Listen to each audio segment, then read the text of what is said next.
Мысықтар адамзат тарихында маңызды рөл атқарған жануарлардың бірі. Мысықтардың адамды байытқанын бірнеше тұрғыдан қарастыруға болады. 1. Эмоционалдық және психологиялық байлық.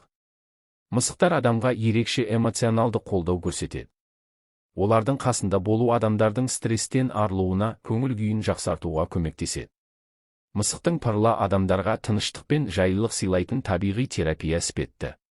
Бұл әсіресе жалғыздықты сезінетін немесе эмоционалды қиындықтарға тап болған адамдар үшін маңызды.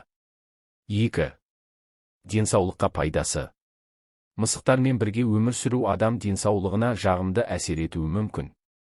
Ғылыми зерттеулер мысық иелері арасында жүрек-қан тамырлары ауруларының төмендеуін көрсетеді.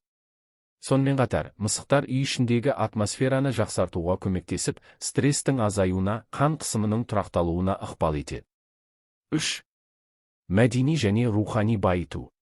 Мысықтар көптеген мәдениеттерде символдық маңызға ие.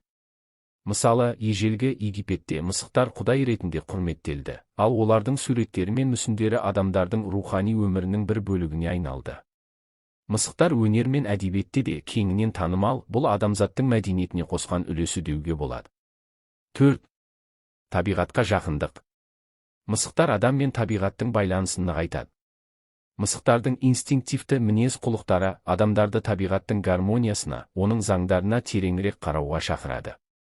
Мысықтар арқылы адамдар жануарлар әлеміне жақын болады және табиғатты түсінуге ынталанады.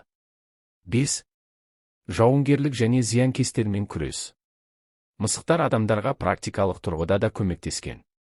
Мысықтар ғасырлар бойы егеу құйрықтар мен тышқандар секілді ауыл шаруашылығы зиянкестерімен күрескен, осылайша астықты және азық-түлікті сақтап қалуға үлес қосқан.